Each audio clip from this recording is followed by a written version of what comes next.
Here beta, firstly we discuss about the electrical energy.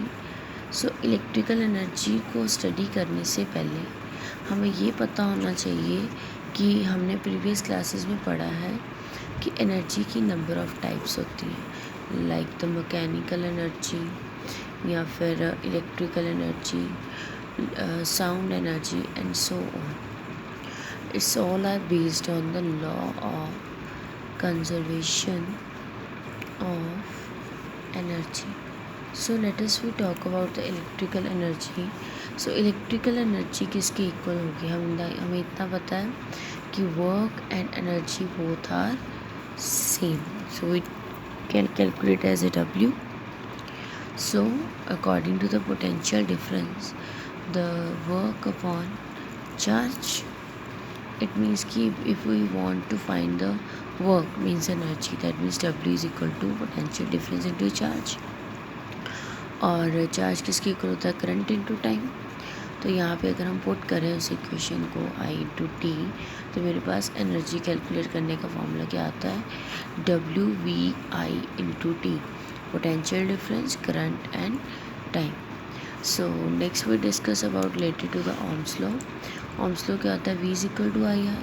It means कि W, ये हमारे पास इक्वेशन थी W is equal to VIT. अगर मैं V की जगह पे IR को पुट करती हूँ तो मेरे के पास क्या बनेगा? I square RT. Okay, so if the current वो potential difference is equal to I into R, तो करंट किसके इक्वल होगा? V upon R. यहाँ पे पुट किया तो मेरे पास अनदर फॉर्मूला क्या आ गया to find the energy, that is a V square upon R. So energy and work both are related, so that's why the SI unit of energy is joule. Next we talk about the power, because जो हमारे electrical bills वगैरह आते हैं that's also based on the power. So power is equal to work done upon time. तो work कितना था? V into I. तो उसके हिसाब से अगर हम बात करें तो power is a energy supplied इन पर यूनिट टाइम. तो यहाँ से हमने सिमिलर वही क्वेश्चंस पुट की. मेरे पास पावर निकालने का फॉर्मूला क्या आ गया? I square R. रीज़न क्या था कि इसके साथ भी T था और ये भी T था, ये कैंसिल आउट हो गए. पावर की यूनिट होती है वॉट. अदर यूनिट्स है कि 1 किलो वाट में 1000 वॉट्स होते हैं, 1 मेगा वाट में 10⁻6 एंड 1 गीगा में 10⁻9. कमर्शियल यूज़ का मतलब कि हम घर पे अपनी जो इलेक्ट्रिसिटी है वो कैसे कैलकुलेट करते हैं. तो पावर एनर्जी की यूनिट जाऊँ, सो पावर की यूनिट क्या होगी? Watts into second. Sorry, power की यूनिट वाट एंड टाइम की यूनिट क्या होगी? सेकेंड.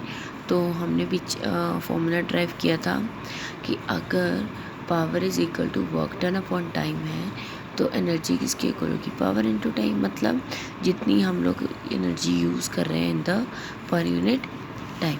तो 1 आवर में 3 इंटू 3600 जाउल्स होते हैं, तो 1 किलो वाट आवर में 3.6 इंटू 10⁻6 जाउल्स होते हैं.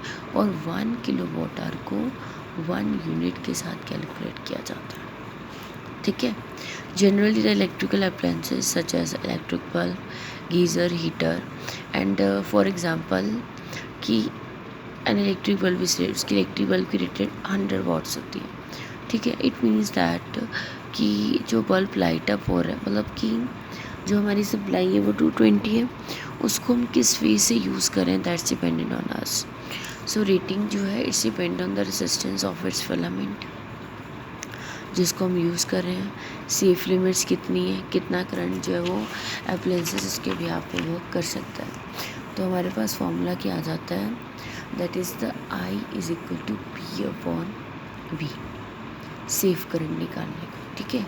अब जैसे यहाँ पे if the bulb is rated this and this, तो the filament of we while glowing, तो R is equal to V square upon P का फॉर्मूला होगा.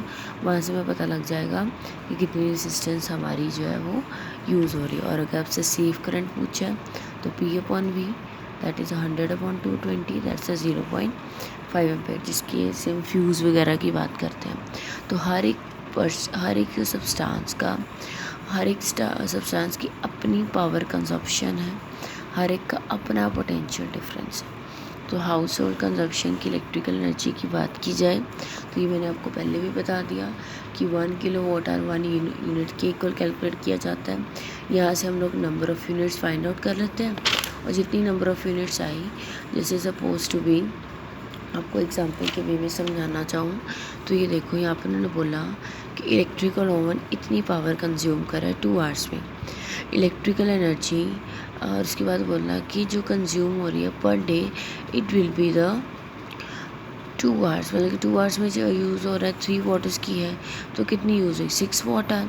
Total electrical energy for the month 30, तो एक दिन की ये है 30 डेज़ की क्या होगी, इसको मल्टीप्लाई कर दिया आ गया 180। उसके साथ में बोला कि 1 यूनिट इसके इक्वल है, इसका मतलब कि अगर 1 यूनिट इसके इक्वल है तो 30 में 180 यूज़ किए, उसको मल्टीप्लाई करेंगे तो मेरे पास इलेक्ट्रिकल कितना मिला आया 810। In this way we calculated. And next is the heating effect of current. So heating effect सबसे पहले तो अगर करंट इंक्रीज़ करेगा तो ऑब्वियसली हीटिंग इफेक्ट इंक्रीज़ होगा। Second thing is if the resistance increases the pure substance heat up करेगा। If the time increases, it also increases.